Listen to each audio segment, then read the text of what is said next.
Good morning. Are we live? All right, I believe we are live now. Good morning.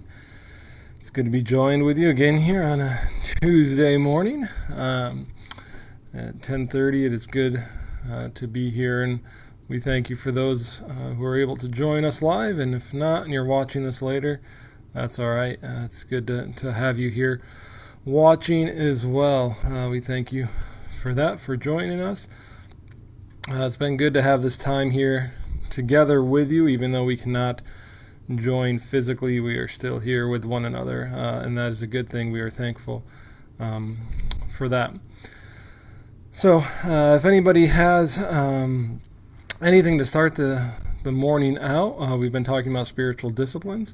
I don't know if anybody wants to share something that maybe you got to practice over this past weekend.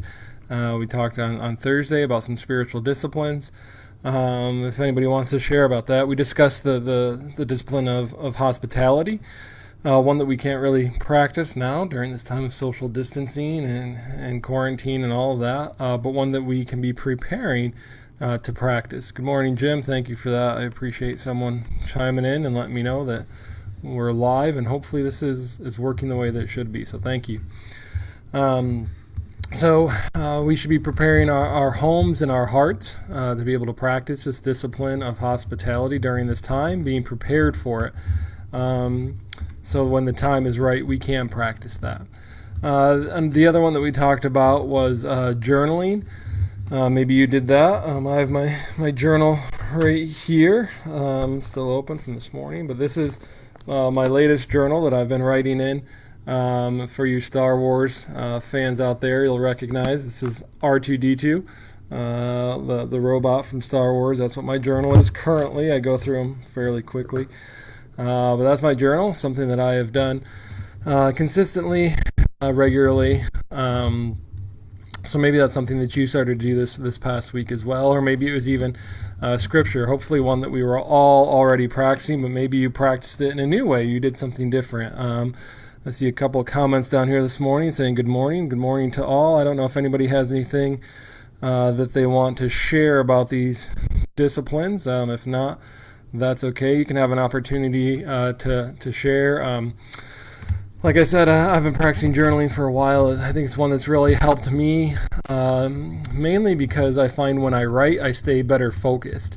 So when I'm writing something in my journal, it helps me focus on what I'm writing.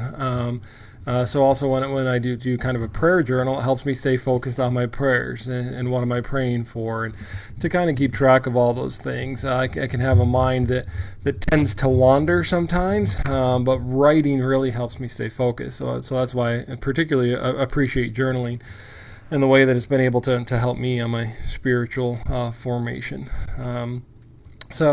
Helps us focus on what we're doing more when we're writing. So when we're writing prayers or what God's been doing in our life, or we're writing scriptures, it really helps us to stay focused on those things, and that is good.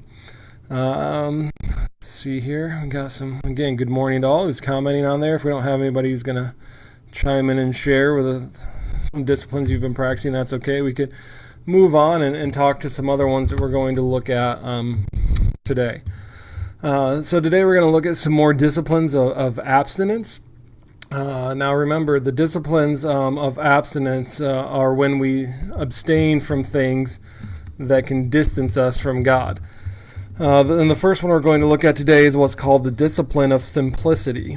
Now, simplicity is intentionally trimming down our lifestyles to the essentials in order to free ourselves from the tyranny of things and to focus more on spiritual life.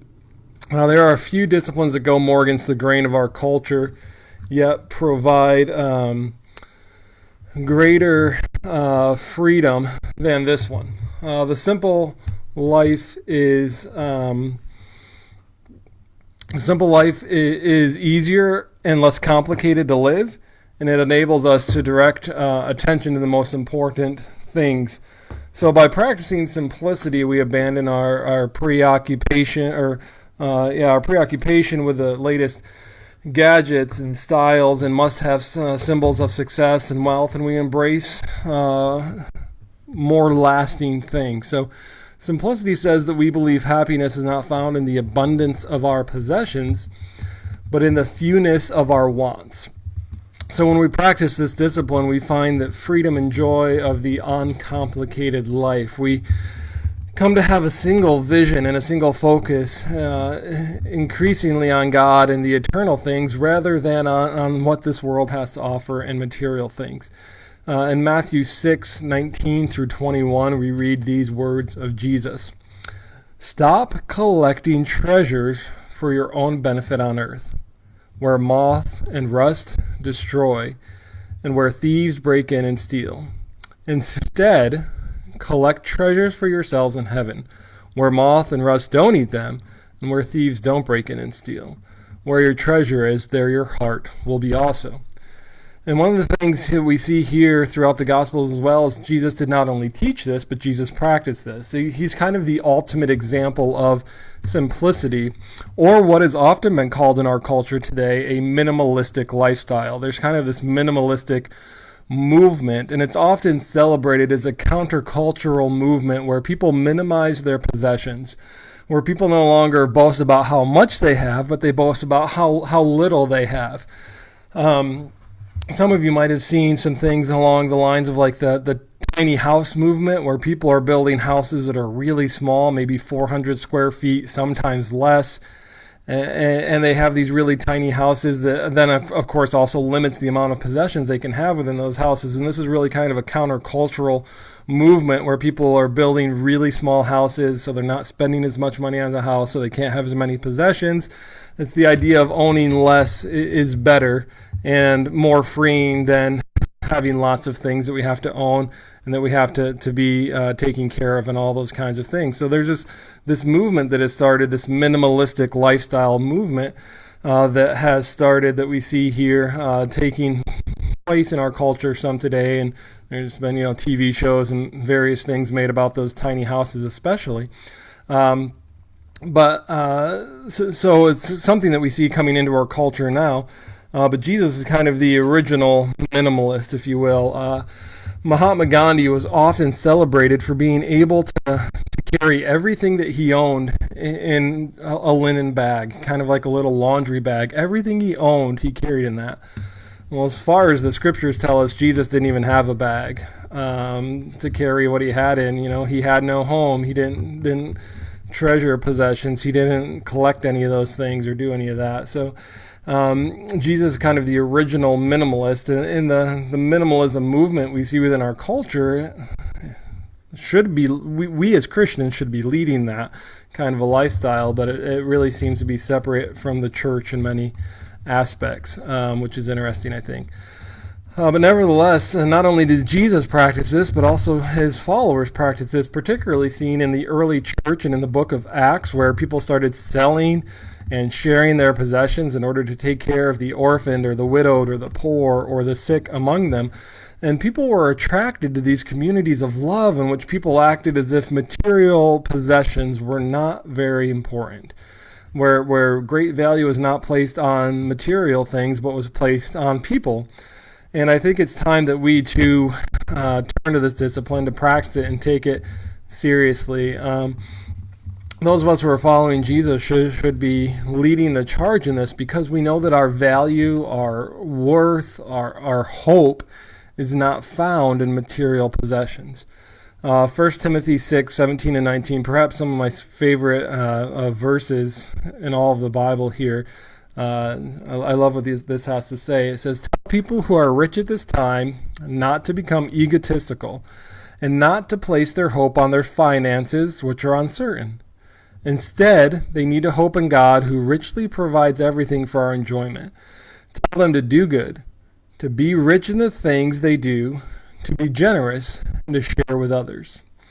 When they do these things, they will have a treasure for themselves that is a good foundation for the future. That way, they can take hold of what is truly life."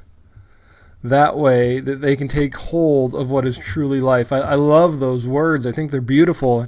And I don't know about you, but I want to take hold of what is truly life. I want to live life to the fullest, and believe that can only truly happen through being in relationship with Jesus Christ, and as we submit in obedience to do his will and live in accordance with his ways. That's when we live what is truly life and live it to the fullest. But unfortunately, many people believe that stuff, possessions, or money, things will bring them happiness or joy. We're told by our culture that we can achieve happiness by collecting the possessions or the stuff that will reflect what's called the good life. If we can just get that, get a new car or a big house with a white picket fence, or if we can have a boat, or if we can have an RV, or if we can have a vacation home, or if we could have the big screen TV, or any of these different kinds of things. People always are trying to get the newest, the best, the latest, because they think that's what brings them happiness and joy. But possessions just turn to rust and dust, and in time we discover that we are no happier than when we had nothing.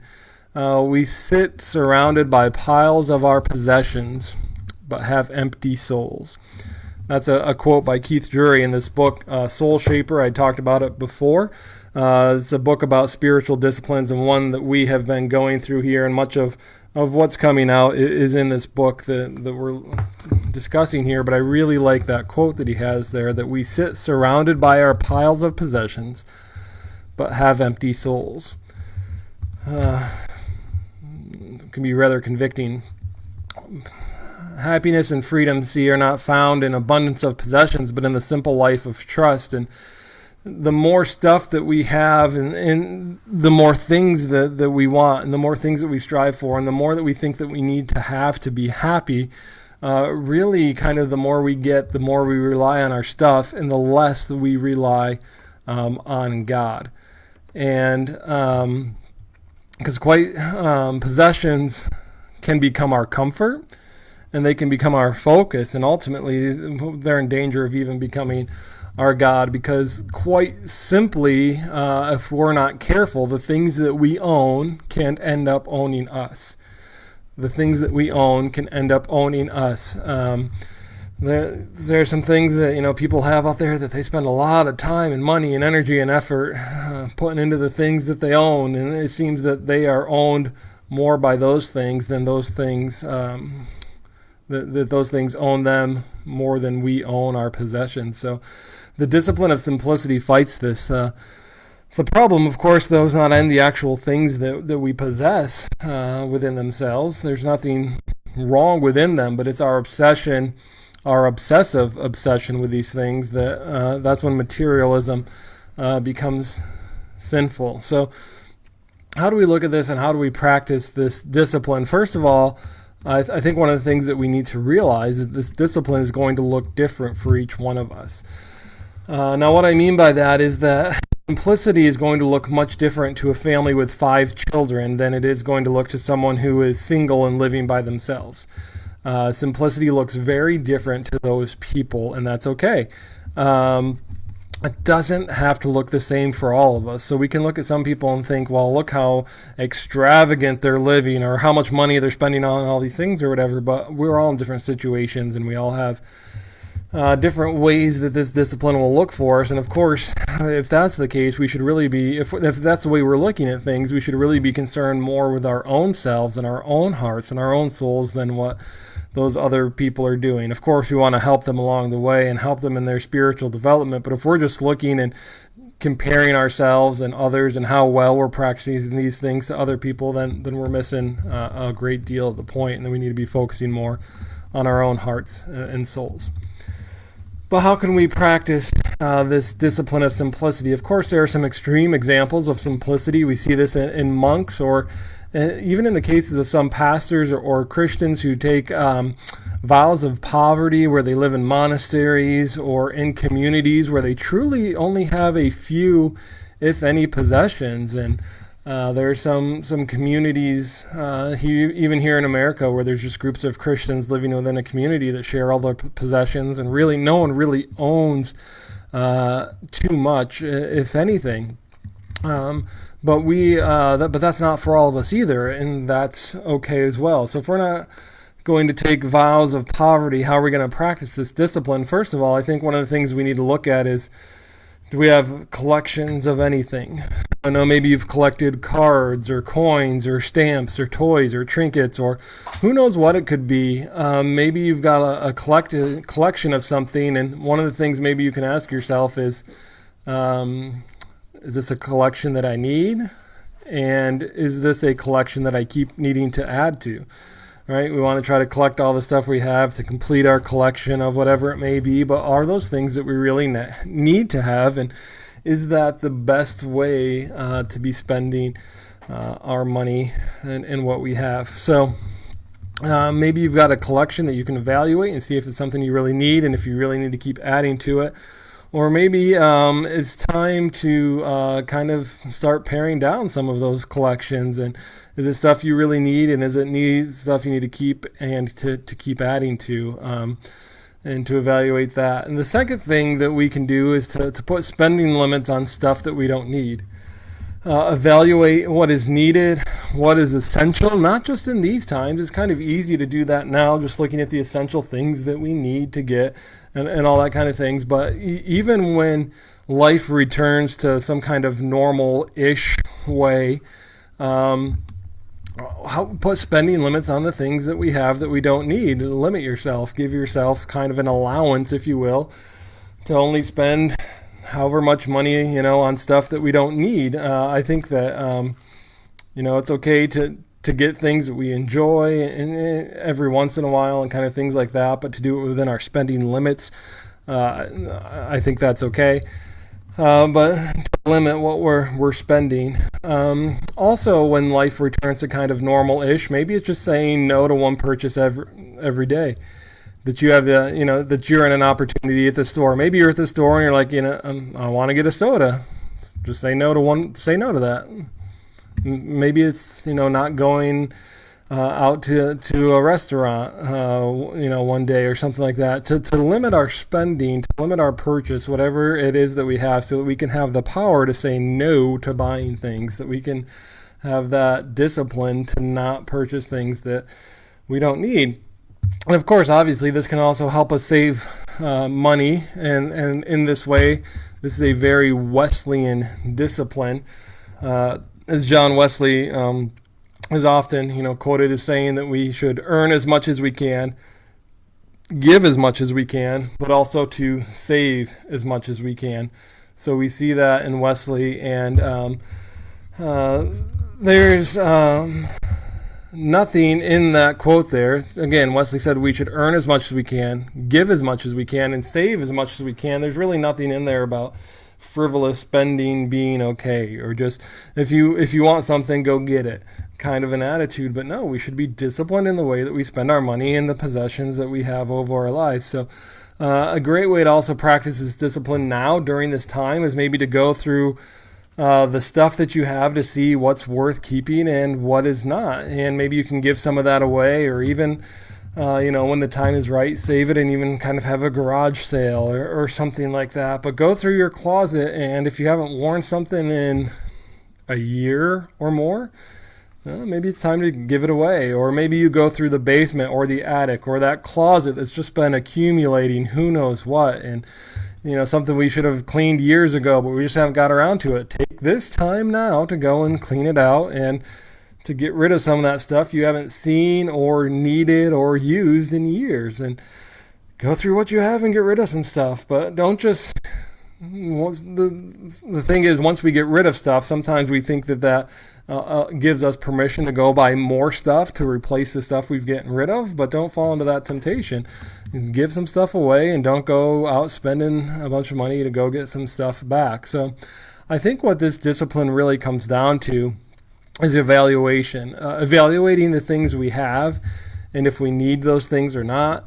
Evaluating potential purchases to see if it would be a wise way to spend our money, evaluating where we put possessions in the hierarchy of what is in control of my life. Have the things I own started to own me? And if so, it's time to get rid of some stuff. It's time to reevaluate how we are spending money and what we're getting and what we're doing. And of course, putting spending limits on what we're buying. We only buy the things that we have money for too, so we don't go further in debt to buy things that we don't really need, which is always a good thing to avoid going further into debt there. So if we put some spending limits on things, if we don't have the money for something we need, we can save for it to buy it and spend the money instead of just using a credit card or something like that, and making those monthly payments as we go along. So to put spending limits on things can really help our discipline in the way that we spend money and the possessions that we have.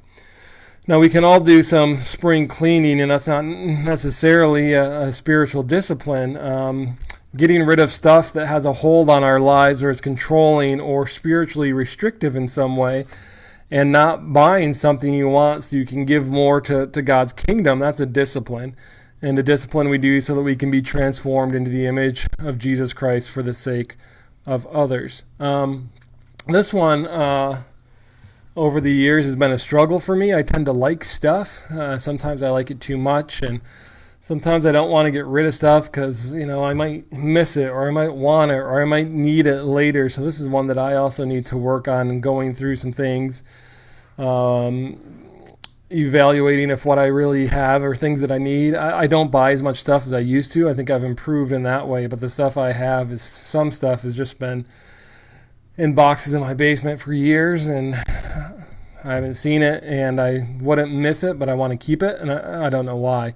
It's just kind of maybe a comfort thing for me. I don't really know why, but this is one that I need to work on and do some evaluating in. And I actually started cleaning out my basement this weekend in an attempt to work on this, because it's something that I need to work on. So if this is a difficult one for you, I understand that, and it can be a discipline, but it's just something that we need to make ourselves do to be able to rely more on God and less on stuff. For some of you, might this be a really easy discipline that you've practiced for a long time, and that's great. Some of these will be a struggle for some of us and not for other ones, but this one has been particularly difficult for me over the years, but I attempt to practice and improve nonetheless. All right, so that's the discipline of simplicity that we have. The next discipline we're going to look at is the discipline of rest. Now, in the discipline of rest, we retreat from the frantic pace of life in order to be physically and spiritually restored.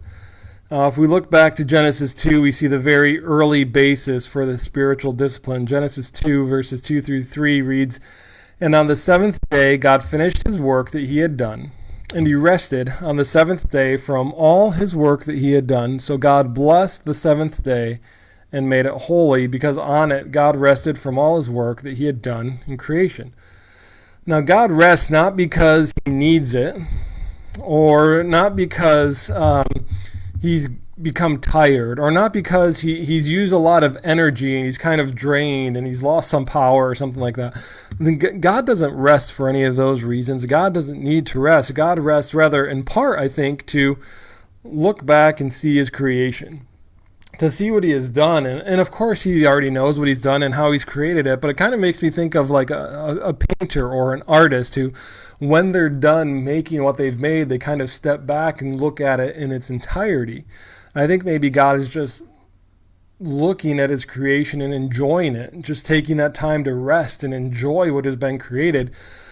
But I think also God rests on the seventh day to set an example that we humans need rest. If God is going, God sets that example of rest because we too need rest. So the practice of the discipline of rest means a few things. First of all, it means taking a day off, days off from work, not working, on a day during the week. It even means going on like extended periods of not working, which is like a vacation basically. So taking a vacation, stepping away from everyday life, taking that time of rest. But it also means getting a full night's sleep every night. Now, it was kind of getting late last night when I was typing this and I was going through it. Most of what I'm saying here I've already written out, just because it helps me to go through what I'm going to say and helps me to prepare for it, and it helps me to know what I'm going to cover. And again, it helps me to stay focused, and it also helps me to stay on track when I'm talking here so I don't wander off and get on some tangent somewhere. But when I was writing about the discipline of rest last night, it was approaching midnight. So instead of staying up for another, hour or more or whatever to get this done, I just shut my computer and went to bed. because I can't tell you all you need to be getting rest if I'm not doing it. So I just stepped away and went to bed, and got up this morning and came down here and finished some more on the study and did some more with it, because I just told you that the discipline of simplicity can be a struggle for me, and sometimes the discipline of rest is a struggle for me as well. We're hitting some of my difficulties today. I don't feel like I've ever got much sleep, and not because I don't need it or because I don't sleep well. It's just if I go to bed early, I wake up very early, and if I go to bed late, I still wake up pretty early. Even if I don't have an alarm clock, it's just kind of the way it's always been. I don't typically get a lot of sleep, even sometimes when I try. And I don't take naps. I can't tell you the last time I took a nap. It's been a long time, years maybe, unless there's one in there that I'm forgetting. But the thing is, if I would take a nap, I would stay awake at night and not be able to fall asleep. Just sit there till 2 or 3 in the morning, lay there in bed and not be able to go to sleep. So naps and me, that usually rarely does that happen as well. So some people really love sleep and they just enjoy doing that. I feel like me and sleep have never really been great friends. Sometimes I wish we got along a little better than we do. But that being said, I generally feel well rested, even 5 to 7 hours of sleep a night or whatever. But again, these disciplines look different for different people. And maybe you're someone who doesn't need to get 8 to 9 hours of rest a night. Maybe you're someone who needs to get that, and that's okay. So these things can look different for different people, and we need to evaluate our own lives to decide what is needed for us, and not be judging people upon if this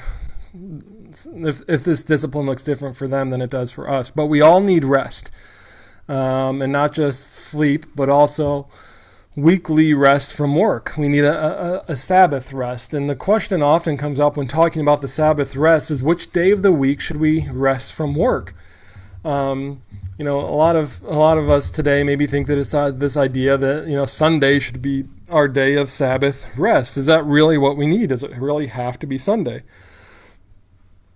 Well, originally Saturday is the true Sabbath, the day of rest commended in the Old Testament, and Saturday was and still is the Sabbath for people of the Jewish faith. That's still when they take their Sabbath rest. But we now worship on Sunday, and we changed our day of worship very early on in the Christian church because Jesus rose from the grave on Sunday. So that's when we started to worship together in community on Sunday. So that very early on in the church, the Christian church, the day of worship went from this Saturday into Sunday, and kind of with that, our day of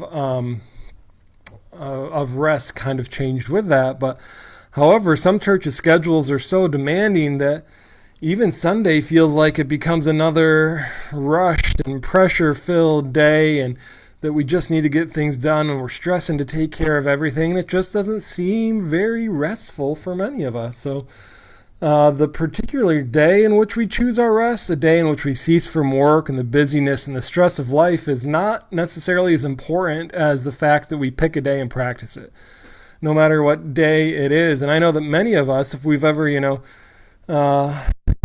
ran out of something that we need at home, we're very thankful for those people that are working in a store on Sunday. Or if we've ever got sick and have needed to go to the hospital on Sunday, we're very thankful for those people working in that hospital on Sunday. And I don't think they're committing a sin by doing that. We're thankful that they're there, but we do need rest, and we need weekly rest for that. And when are you going to take that rest? And the Sabbath rest principle is built into creation. Making time to obey this law is essential to our mental, physical, and spiritual health. We are typically in a better mood when we're well rested. People are typically healthier when they're well rested, and people are more spiritually healthy when they're well rested as well. So rest is God's ordained means of physically and spiritually restoring us, and we should not try to change this design, but sometimes we do. All right, we have so much to do that we don't take true days off for rest, or we are so busy even when we're not working that those days off from work are sometimes more draining than the days we actually go to work.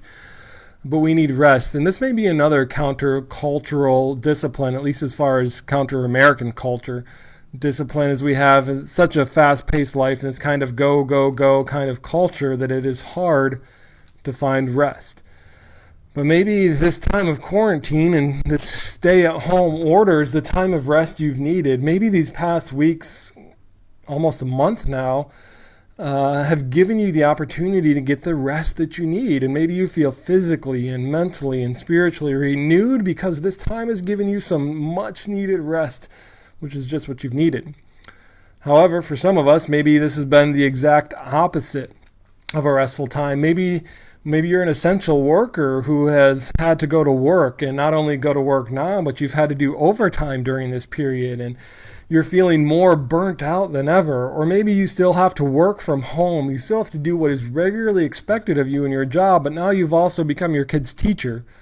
And you've got to make sure they're doing their schoolwork, and you've got to help them with things that they don't understand, and maybe you kind of don't understand. And during this time, a few more things maybe have been added to your plate that you didn't have to do before because of all these adjustments. And maybe you feel more exhausted now than before this worldwide pandemic started.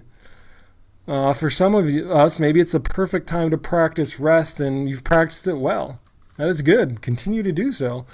For others, this may be the hardest you've ever found it to truly practice rest, and you just can't wait for all this to end, to go back to some kind of normal-ish lifestyle so that you don't have to be so stressed and overwhelmed by it all. For those who find this is the perfect time to rest, good. Practice rest and practice it well so you can be mentally and physically and spiritually healthy. And for those of you finding this is a very difficult time to practice rest, you need to be practicing this discipline more than ever. And this is where the discipline part of this comes in. The part of rest, the part of discipline comes in to the spiritual discipline. And it will be something that you're going to have to do intentionally and in obedience and submission to God, but it's what you need. And it's practice it during this time anyway. In the midst of this, still, take time to practice it and be disciplined in that, because we all need rest. So how do we practice this discipline today? Well, first of all, if any of you started a time journal last week, we talked about that. This would be a really good time to now go look at that journal and to see how much time you're spending and how much sleep are you getting a night, and is that enough? Or do you need to adjust some things about your schedule in order to get a good night's sleep every night? So the first way we can practice this discipline is to evaluate the daily rest we're getting and to see if it's enough or not, and also to make changes if it's not. But then we can also look at our weekly rest. Are we getting a weekly day of rest, or are we not? We also need to evaluate the things we're doing in life. This is a perfect time to do this, I think. We are often so busy, and we have so many commitments and obligations and things that we have to do. Many of those things have stopped for many of us. They've been put on hold during this time, and maybe now is the time to evaluate when this all ends, when we can go back to some kind of normal lifestyle. Is there something that you were doing before that was just too draining, or just put too much on your plate, or is just too time-consuming or too stressful? Maybe when this ends, you don't start doing that again. So we need to prayerfully evaluate our schedules to see what there is in our lives that we could take a step back from, that just make us too busy and really hard to practice this discipline of rest. Another way to practice this for some of us may be to take a nap. Again, as I said, I'm not really much of a napper. It just does not happen for me, but maybe it is for you. I don't know. Maybe you have a young child who gets up a few times at night because they need to be fed. When you lay your child down for a nap in the afternoon, why not go take a nap at the same time? Why not try that? Or maybe you're just tired or groggy, you just didn't get a good night's sleep. Try a nap. Even if you don't fall asleep, you can just lay there and do nothing and get some rest. And that will be a good thing. So many of us need to reevaluate how we determine the success of a Sabbath rest as well. For some of us, again, this can be viewed in different ways, but try this week to determine the success of your Sabbath rest by if you did anything beyond what was absolutely needed for you to be done, to be done or not. So did you do anything more than was absolutely needed? Now, what do I mean by absolutely needed? Now, when I have a Sabbath day of rest, when I do that, I still need to make my kids breakfast. I still need to make them lunch. I still need to make them dinner. And just because I'm resting doesn't mean that I don't do those things. I still have some things that I need to do to take care of people because I have responsibilities and things like that. But I'm doing things like that. But am I doing more than that, than what is needed? So on your next Sabbath rest, do nothing, absolutely nothing more than what's necessary, and determine the success of your Sabbath rest according to those criteria. So did I do more than I needed to do today? And if I did, was it very restful? Maybe, though, you just can't imagine sitting or laying around or not doing anything when there's so much that could be done. Maybe you just need to be more efficient in using your time in the days that are not Sabbath rest. Maybe that's part of it too. We need to evaluate how we're spending our time and be efficient with that. But also maybe that shows that you just might be addicted to the hurry and the busyness and the need to always feel like you need to get something done. Maybe we're just kind of addicted to feeling like if we're not getting something done, we're not being very useful. But we need rest. And we all need rest, and this is how we were designed. And are we going to fight those feelings that we always need to be on the go, we always need to be doing something, we always need to be busy? Or are we going to listen to the way God has designed us and the commandment that he's given to take rest? So what are you going to do to practice this discipline of rest? The next discipline we're going to discuss is the last of the abstinence disciplines. Got a question coming in here. All right.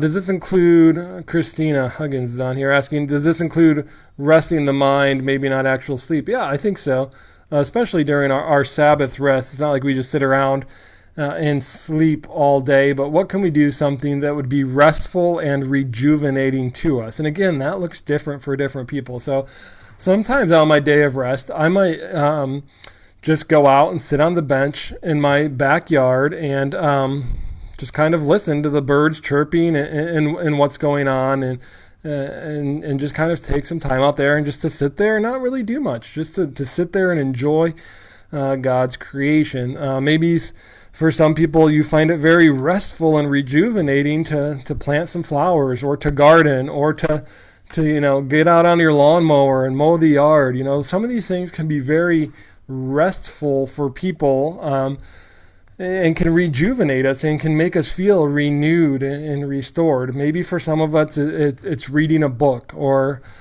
I don't know, maybe even, I don't know what it could be for you. It could be some things that you need, things that don't need to be done, but things that you enjoy and find restful and rejuvenating. For some people, reading a book is like a chore, right? They hate to read. A day of reading a book sounds very restful for me. It sounds something that I would enjoy that, and I wouldn't feel burdened or struggled by it. I'm just sitting down, having a cup of tea, reading a book sounds very relaxing and restful for me, something that would rejuvenate me. So what is it for you that would do that?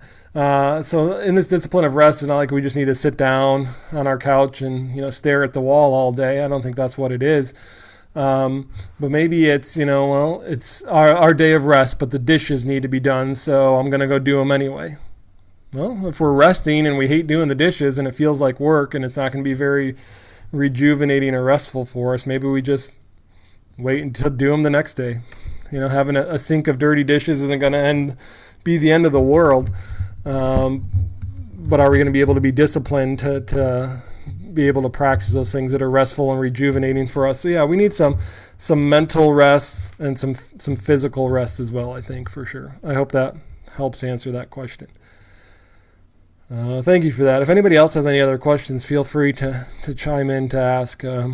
Try to discuss those the best that I can. So we're going to move on then to the next discipline, and it's going to be the last discipline we discuss for the disciplines of abstinence, and it is the discipline of secrecy. Now, in the discipline of secrecy, we abstain from taking credit for the good deeds that we do. When practicing this discipline, we arrange to do good things in a way that we do good things for people in a way that no one will be able to know that it was us who did those things. So secrecy avoids taking credit for the good things we've done, and it keeps others from looking at us and kind of concluding that our good works are evidence that we are good or spiritual people. So when practicing the discipline of secrecy, we rely on God for our affirmation and approval for the things that we've done and not other people. And this really helps to strengthen the father-child relationship with God, and hopefully will weaken our thirst for human approval. In Matthew 6, 1 through 4, we read, "Be careful that you don't practice your religion in front of people to draw their attention. If you do, you will have no reward from your Father who is in heaven. Whenever you give to the poor, don't blow your trumpets as the hypocrites do in the synagogues and in the streets so that they may get praise from people. I assure you, that's the only reward you'll get. But when you give to the poor, don't let your left hand know what your right hand is doing, so that you may give to the poor in secret. Your Father who sees what is done in secret will reward you." This is another countercultural discipline that we have here today. They all are, I suppose, because we live in a world, for this one, we live in a world, in a culture of credit. We want to take and receive credit for the good things that we have done. I could show you countless social media posts of people taking selfies while doing good things and then posting about it and telling you all the good things that they have done, and sometimes we want people to know the good things that we've done or the good things that we are doing. But we should really be seeking God's approval for that more than anything else. About this culture of credit, I want to read to you part of Keith Drury's book here again from this book, Soul Shaper, and this is what he writes here about this culture of credit. He says, "We live in a culture of credit. We are preoccupied with giving credit when credit is due, and more often taking credit when credit is due. Most of our nonprofit organizations have learned that they must give recognition to their significant donors to maintain their funds. Large gifts are recognized with an announcement, press release, or gold plate permanently advertising their givers' generosity. Everybody gets to know how generous we are. If they could pull it off without appearing too crude, some Christian organizations would probably arrange to have trumpets sound when announcing great big gifts, just as the Pharisees did in Bible times. It's just how we do things because we live in a culture of credit. Some of our churches have stained glass windows with people's names on them. We have sidewalks with bricks that display givers' names for generations to come. We screw gold plates engraved with donors' names to just about everything in our churches and educational institutions. And almost every Christian college in the country annually publishes the names of their donors, organized by the amount given, so everyone will know who is the most generous. Of course, when we do this, we totally ignore the teachings of Jesus. Why does the church so easily dismiss Jesus' clear intent in this matter? Because as every fundraiser knows, people won't give money if they don't get credit." So those are Keith Drury's words from there, and those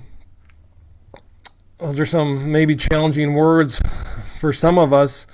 And along with that, also with this kind of culture of credit, we also have people who give to churches or nonprofit organizations simply to get a tax credit, simply so they can have a deduction to be able to get a bigger return. So I don't know.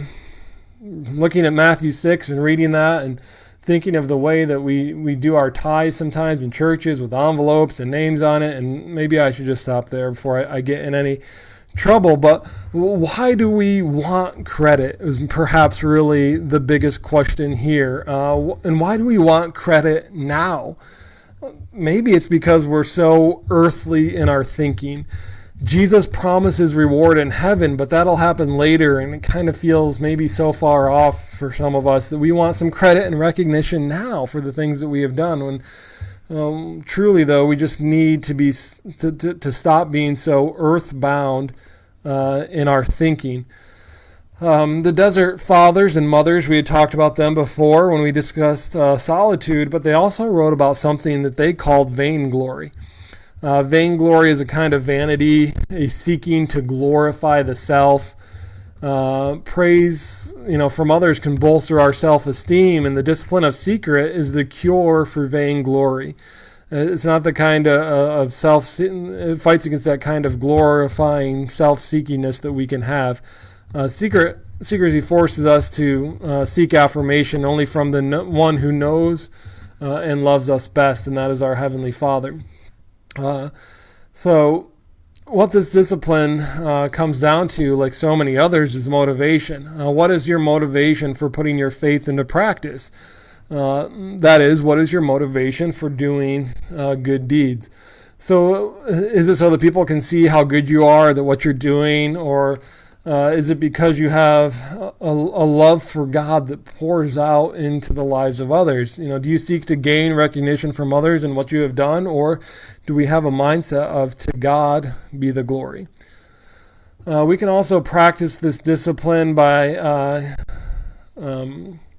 keeping other disciplines that we are practicing as secret, in the sense that we don't go around telling people how much we have fasted this week, or how long we've read the scriptures today, or how much we've done this, or how much we've done that.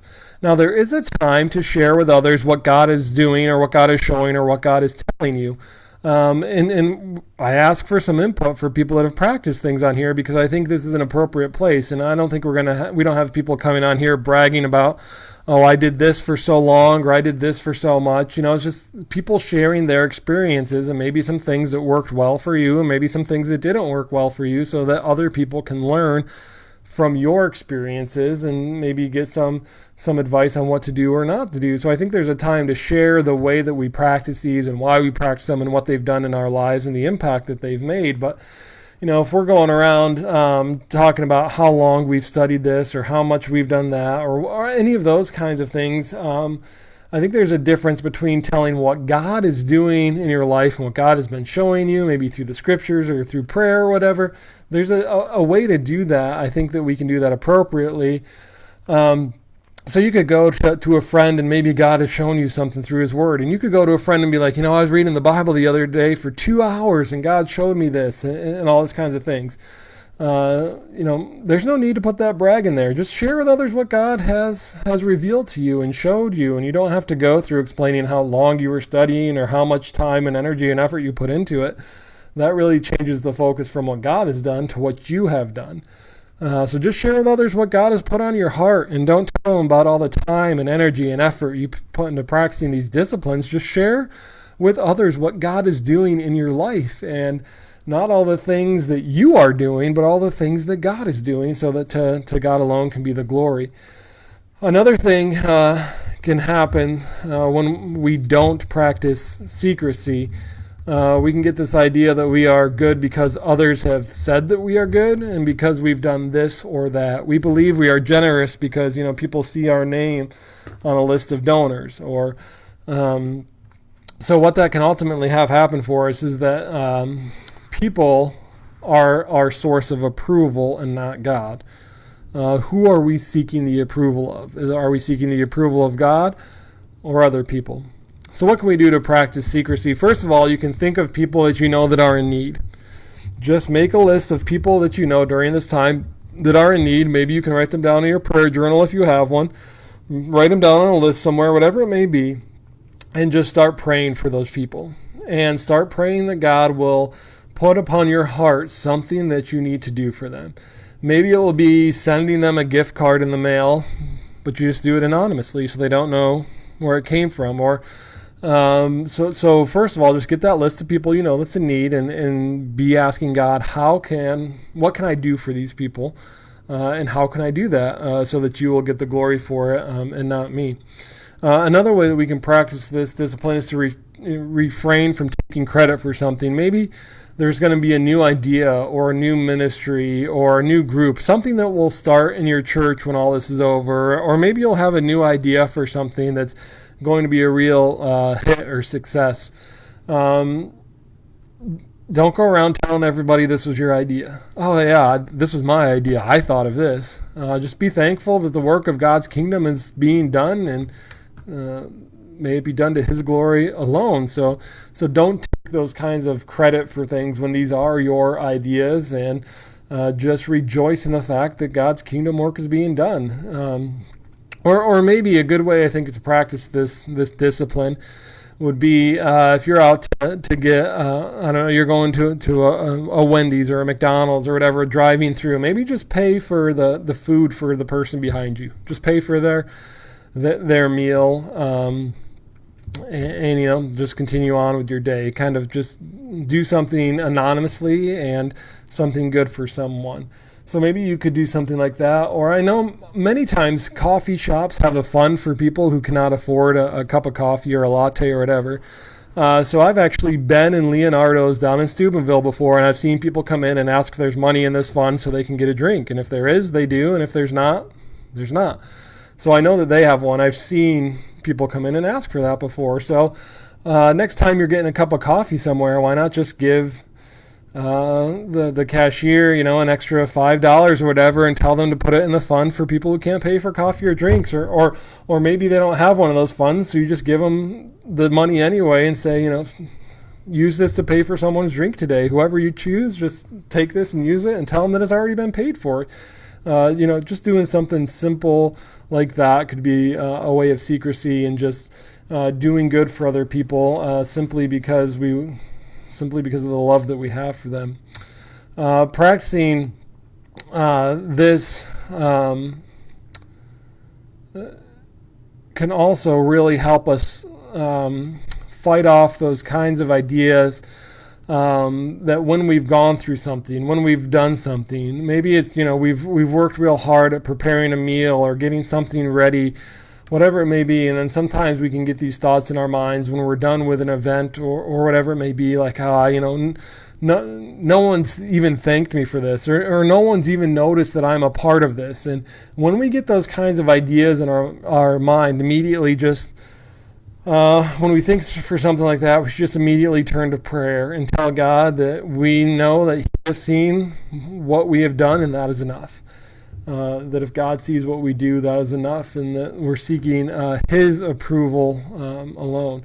Now, this can be a difficult discipline to practice too, because we want other people sometimes to see what we're doing and what we've done, but we also want people to know how God is moving in our lives, and that shouldn't be, again, it should be easy for us to share what God is doing in our lives without telling about how much, time and energy and effort we're spending in that. And there is a time to tell people that. If I was in a one-on-one meeting with somebody talking about spiritual formation, I'm going to tell them that, it does take time and energy and effort to practice these disciplines, and it may take a really long time at some points. And, I may share in my life that sometimes I've, whatever it may be, for a month, I've spent an hour journaling every day or something like that. I might tell something like that to someone in a private conversation just to let them know my experience and what has happened. But I wouldn't come on here and say something like that or post about it on social media or things like that, just because that draws more attention to me than what God is doing. Instead, I'll just come on here and share what God is doing, and you all won't know how long I've spent doing that, because again, that takes the focus off of God and puts it on myself. So we need to boast not in ourselves but in God alone. We need to share what He's doing in our lives, and that we could have never done it for ourselves. Not so much what we are doing or how holy we are. That's not what we're trying to share. We share what God has done and is doing for us, so that God alone, to God alone be the glory. So I encourage you to practice these disciplines in submission and obedience to God.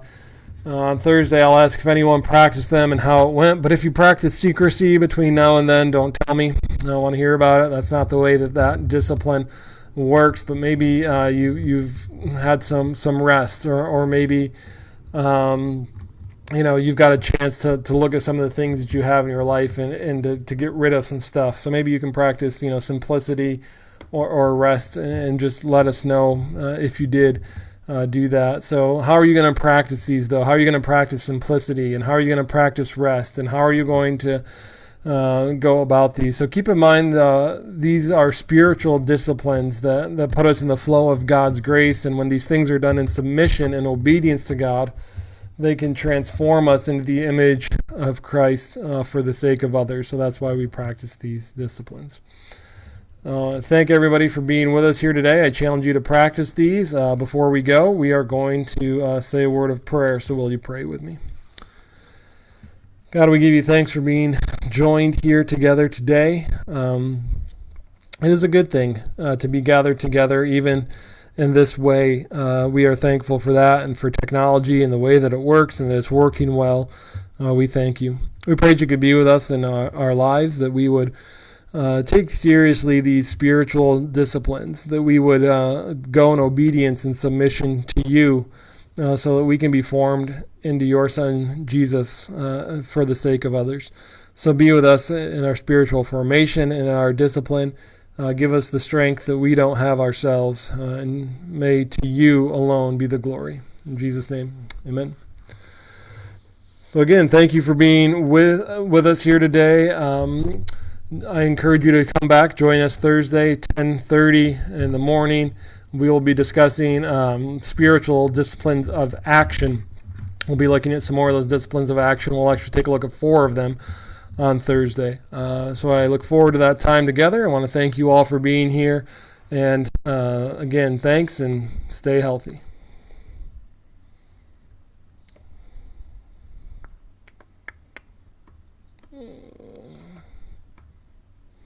All right. Thanks, everyone. Have a great day.